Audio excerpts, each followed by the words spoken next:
في الفيديو ده هتتعلم كل حاجة محتاج تعرفها عن المتغيرات أو الجافا فاريبلز. هتفهم كل جزء بجد بالشرح البسيط والجرافيكس وكمان الأمثلة العملية، وهتكون جاهز تجاوب أي سؤال عن المتغيرات في أي امتحان أو انترفيو. والأهم من كده هتعرف تكتب كود واضح سليم وسهل يتفهم ويتعدل عليه، وده شيء أساسي لما تشتغل في تيم أو تبني مشروع حقيقي. وكل حاجة هنشرحها بالعربي وبالإنجليزي. بالعربي عشان تفهم بسهولة ومن غير تعقيد، وبالإنجليزي عشان هي دي المصطلحات اللي هتستخدمها في الشغل أو لما تدور على الإنترنت. فيلا بينا. لو نزلت تشتري شوية طلبات هتلاقي إن عقلك بيشتغل بطريقتين في نفس الوقت. جزء منه بيحلل وبيقارن أنهي منتج أفضل، أنهي أرخص أو أغلى، إيه فيه مفيد أكتر. والجزء التاني بيشتغل كذاكرة مؤقتة، شايل فيها لستة الطلبات اللي المفروض تجيبها، واللي بعد ما تخلص شوبينج بساعة أو اتنين أو تاني يوم خلاص مش محتاج تفتكرها تاني. وده بالظبط اللي بيعمله الكمبيوتر، لأنه في الأساس بيحاول يقلد الطريقة اللي بيشتغل بيها عقل الإنسان. عنده جزء مسؤول عن الذاكرة وهو الرام، وجزء تاني مسؤول عن التفكير واتخاذ القرارات وهو السي بي يو. في الفيديو ده هنتعلم عن المتغيرات أو الفاريبلز، واحدة من أول وأبسط المفاهيم اللي بنتعلمها في البرمجة. هي عنصر أساسي جدا لأنها ببساطة هي اللي بتربط بين التفكير والذاكرة، أو بلغة الكمبيوتر بتربط بين الميموري والسي بي يو. أول حاجة هنتعلمها أصلا يعني إيه متغيرات، إزاي نعرف متغير جديد، إيه أنواع البيانات أو المعلومات اللي أقدر أحتفظ بيها في المتغيرات، إزاي نسمي المتغير بشكل صحيح، وأصلا إزاي الكمبيوتر بيفهم المعلومات دي وبيقدر يعالج المتغيرات، وإيه هي علاقة المتغيرات بالذاكرة. وتعريف المتغير أو الفاريبل هو خانة في ذاكرة الكمبيوتر بيكون لها اسم محدد عشان نشيل فيها معلومة أثناء تنفيذ البرنامج. أول حاجة هنتعلمها هي طريقة تعريف المتغير أو ال Variable Declaration، واللي بنحتاج فيها إن احنا نحدد نوع المعلومة اللي هيشيلها المتغير، إذا كانت رقم صحيح أو كسر أو كلمة أو غيره من الأنواع اللي هنعرفها. وتاني حاجة إن احنا نديله اسم مميز ليه. ومع عملية التعريف ممكن نعمل عملية تهيئة للمتغير أو Variable Initialization، واللي فيها بنديله قيمة ابتدائية، ودي بتكون حاجة اختيارية ممكن نعملها مع عملية التعريف أو بعد كده، بس المهم تكون قبل ما نبتدي نستخدم المتغير ده. وكمثال لتعريف متغير هيشيل رقم صحيح int counter، ولو هنعمل عملية التهيئة بقيمة ابتدائية هيكون int counter equal 5. أول جزء هو الداتا تايب، وهو نوع المعلومة اللي هنسجلها في الفاريبل ده.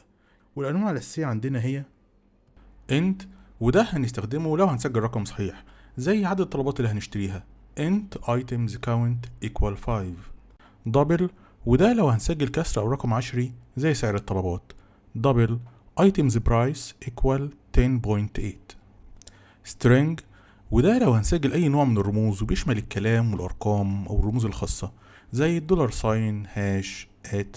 المهم إن الكمبيوتر بيفهمه كنص وبيسجله زي ما هو، وده هيكون زي أسامي الطلبات اللي هنشتريها string item one name equal milk. وهنلاحظ إن قيمة السترينج بنحطها ما بين دبل كوتس. كار، وده بنسجل فيه رمز واحد أيا كان حرف رقم أو رمز خاص زي مكان ركن العربية كار كار بارتيشن equal A.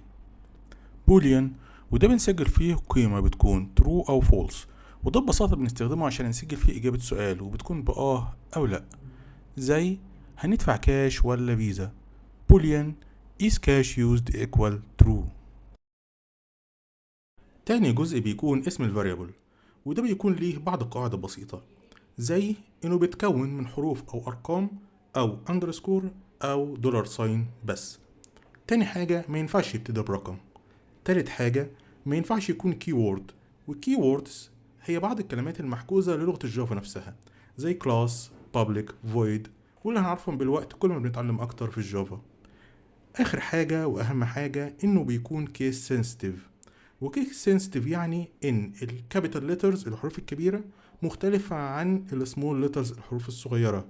فلو كتبت اسم الفاريبل نفس الاسم بالظبط بس فيه حروف كبيرة كابيتال ليترز، وكتبته مرة تانية بحروف صغيرة small letters، فده بيعتبر variable وده بيعتبر variable تاني خالص. عاوزين نكتب برنامج يساعدنا في شراء طلبات البيت، فنستخدم المتغيرات في إن احنا نسجل المعلومات اللي محتاجينها كلها في الذاكرة. أول حاجة محتاجين نسجلها هي عدد الحاجات اللي هنشتريها، وهي الايتمز كاونت. وبما إن الحاجات دي هتكون عدد صحيح فنختار إن احنا نستخدم int items count equal 3. وتاني حاجة هي مجموع أسعار الايتمز اللي هنشتريها، والاحتمال كبير يكون فيها كسور، عشان كده هنختار double items price equal 10.3. بعد كده عايزين نسجل أسامي الحاجات اللي هنشتريها، وبما إن الاسم هيكون فيه حروف وممكن كمان أرقام أو رموز فنختار string item 1 name equal milk، وزيه هيكون string item 2 name equal egg، string item 3 name equal meat. وكمان عاوزين نعرف هندفع كاش ولا لأ، وطالما عاوزين إجابة سؤال بيبتدي بهل أو is، هتكون الإجابة أو لأ true أو false، فنختار boolean is cash used equal true. آخر حاجة عايزين نحتفظ بيها هي مكان ركن العربية، واللي هيمثله حرف واحد، عشان كده هنختار car car car partition equal A. دلوقتي عايزين نطبع كل المعلومات دي، عشان كده هنستخدم أمر أو كوماند الطباعة في الجافا وهو system.out.println، واللي بيطبع سطر واحد وبينزل بعده سطر جديد أو نيو لاين، ومتقلقش من شكله فاحنا هنتعلمه أكتر قدام. وبين الدبل كوتس هنكتب أي حاجة عاوزين نطبعها، فهنحضر كده لطباعة 7 متغيرات، وعشان نطبع أي متغير هنحط بلس وبعدها اسم المتغير، والعملية دي بتتسمى string concatenation أو دمج السترينج، ونكررها مع كل المتغيرات بالشكل ده.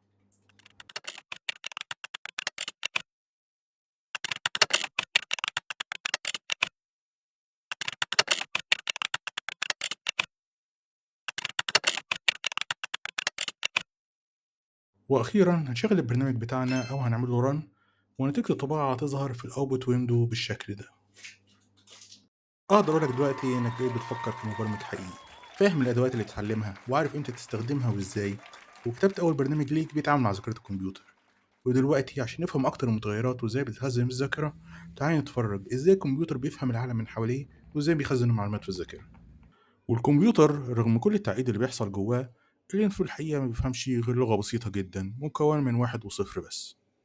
الموضوع ببساطة إن أي رمز حرف أو رقم بتكتبه مثلا على الكيبورد بيتحول جوه الكمبيوتر لتسلسل معين من الوحيد والأصفار.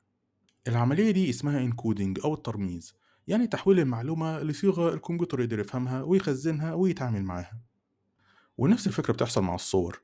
الصورة في الأساس عبارة عن مجموعة من البيكسلز، وكل بيكسل ليه مكان ولون معين. الكمبيوتر بيوصف كل نقطة من دول باستخدام برضو الوحيد والأصفار. طيب والصوت؟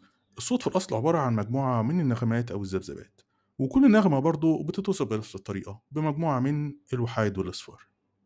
ولما يجي الوقت إن الكمبيوتر يعرض الكلام دوت تاني ويحوله لصورته الأساسية، سواء يعرض على الشاشة حروف أرقام أو صور، أو يخرج للسماعات الصوت، العملية دي بتتم بشكل عكسي واللي بنسميها الديكودينج أو فك الترميز. أصغر واحدة في التخزين هي البت، ودي بتكون واحد أو صفر، وكل 8 بت بيكونوا بايت. مجموعة من البايتس بتكون خانة في الذاكرة أو ميموري سلوت. لما البرنامج بيبدأ يشتغل الكمبيوتر بيخصص له جزء من الذاكرة، وبيقسمها لحاجتين، جزء بتسميه ستاك وجزء بتسميه هيب. الستاك دي بتكون منظمة زي رفوف فوق بعضها، كل رف بنسميه ميموري سلوت، وبرنامج بيستخدمه في الحاجات السريعة والمؤقتة.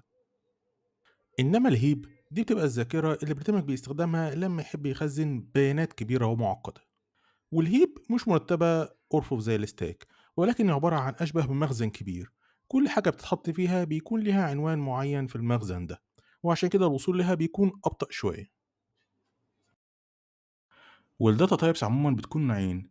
أول نوع هو البريميتيفز داتا تايبس أو الأنواع الأولية، زي الانت دبل كار والبوليان، ودي بتكون نوع بسيط، عدد البايتس اللي محتاجاها عشان تتخزن في الذاكرة معروف وقليل بشكل عام. زي الانت بيحتاج 4 بايتس، الكار 2 بايتس، واكبر حاجه بتكون الدبل اللي بيحتاج 8 بايتس. وفي انواع تانية من البريميتيفز ولكن بتكون اقل استخداما عموما، زي البايت الشورت اللونج، وكلهم عباره عن رقم صحيح، ولكن اللي بيختلف هو حجمهم في الذاكره. وكل ما زاد عدد البايتس اللي بيتسجل فيها الفاريبل، كل ما كان الفاريبل ده بيسجل رقم اكبر. وفي كمان الفلوت واللي بيكون رقم عشري زي الدبل، ولكن عموما بتكون دقته اقل. والنوع التاني من الداتا تايبس هو الريفرنس داتا تايبس، واللي تقريبا عكس البريميتيفز في كل حاجة. فهو أصلا مش بيشيل الداتا جواه، ولكن بيشيل جواه عنوان مكان تاني في الذاكرة واللي بيكون فيه الداتا الفعلية.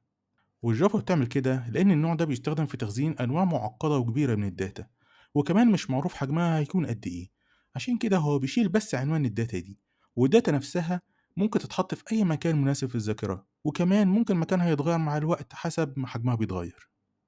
ومن أنواع الريفرنس داتا تايبس هي السترينج، الاري، كلاس، والانم، واللي هندرسهم كلهم بعدين، بس المطلوب دلوقتي تفهم الفكرة العامة بس. ده برنامج بسيط هيعرفنا الفرق ما بين الأنواع المختلفة من العدد الصحيح، اللي هي بايت، شورت، انت، لونج.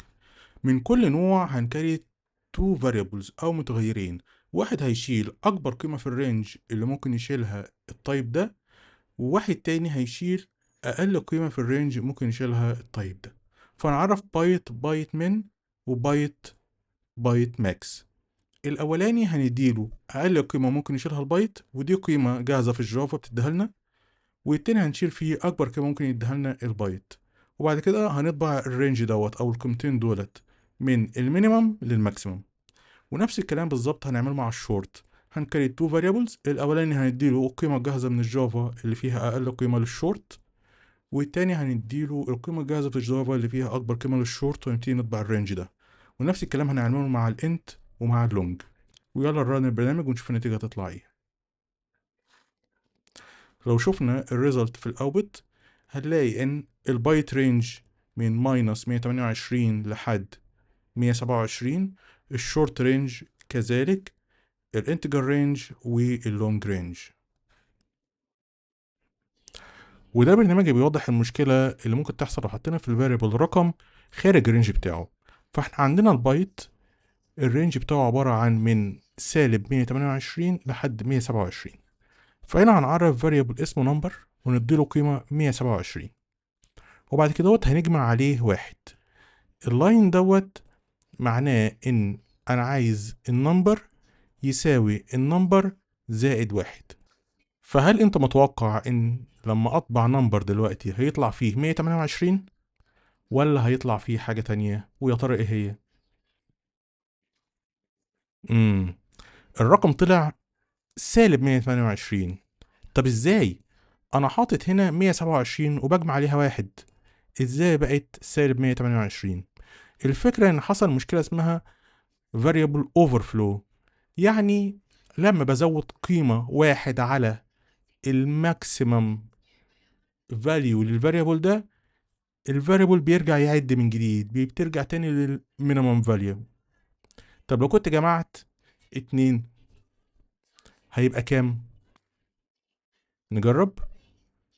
بالظبط 127، لان لما جمعت واحد ابتدى من الاول عند سالب 128، جمعت واحد كمان فكبر رقم واحد بس بقى 127. لحد دلوقتي احنا اتعلمنا انواع الداتا تايبس المختلفة، وكمان اجزاء الذاكرة المختلفة، بس لسه فاضل حلقة ناقصة، وهي انهي نوع من انواع الداتا تايبس هتتخزن في انهي جزء من الذاكرة. وهنا بيجي الدور على نوع المتغير، لانه المتغير ليه انواع غير انواع الداتا تايبس. نوع المتغير والداتا تايب اللي جواه هما اللي بيحددوا انهي جزء من الذاكرة هيكون فيه الداتا. المتغيرات في الجافا بيكون لها نوعين أساسيين، وده غير أنواع الداتا تايبس المختلفة اللي ممكن نشيلها في المتغير. وعموما نوع المتغير بيتحدد من مكان تعريف المتغير ده، سواء كان في الكلاس أو في ميثود جوه الكلاس.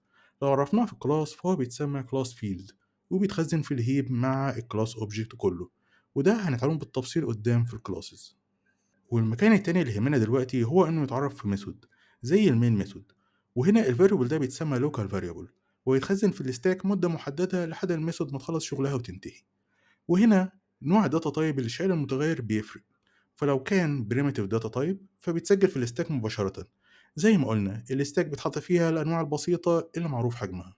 والنوع التاني من الداتا تايبس هو الريفرنس داتا تايب، واللي بيشيل بس عنوان الداتا، وبتكون الداتا فيه معقدة أو حجمها غير معروف، زي السترينج واللي بنقدر نكتب فيه مجرد حروف بسيطة أو لحد كلام كتير.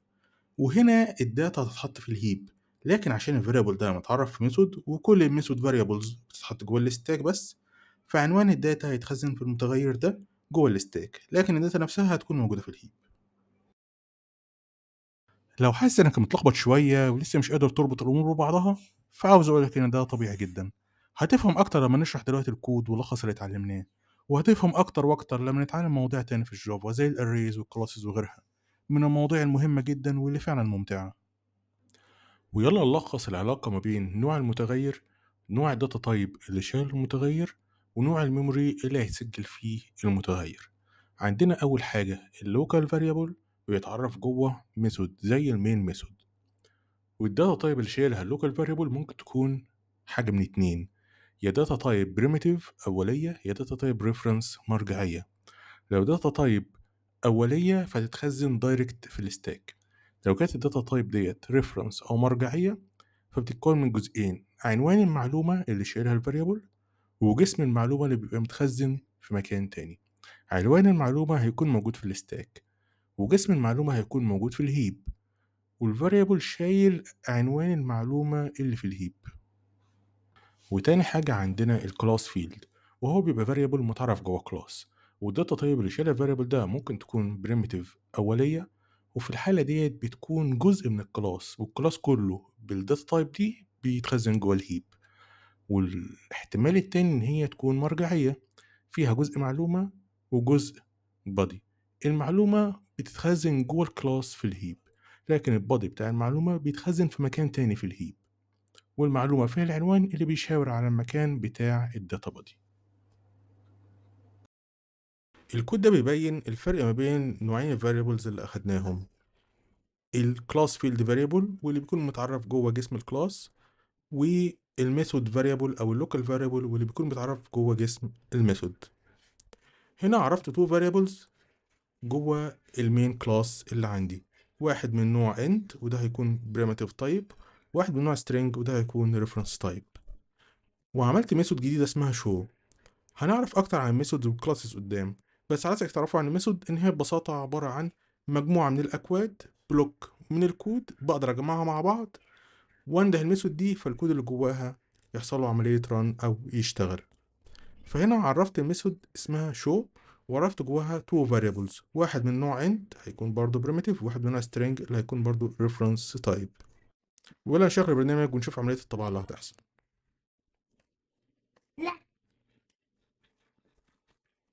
لحد دلوقتي فهمنا ازاي نستخدم المتغيرات عشان نسجل معلومات في الذاكرة ونستعيدها. لكن في أهمية كبيرة تانية للمتغيرات، وإن هي بتساعدنا إن إحنا نعمل عمليات مختلفة على المعلومات. وهو ده اللي هنتعلمه في الفيديو الجاي. اعمل حالا سبسكرايب وفعل زر الجرس عشان يوصلك الفيديو الجاي وكل فيديوهات سلسلة الجافا.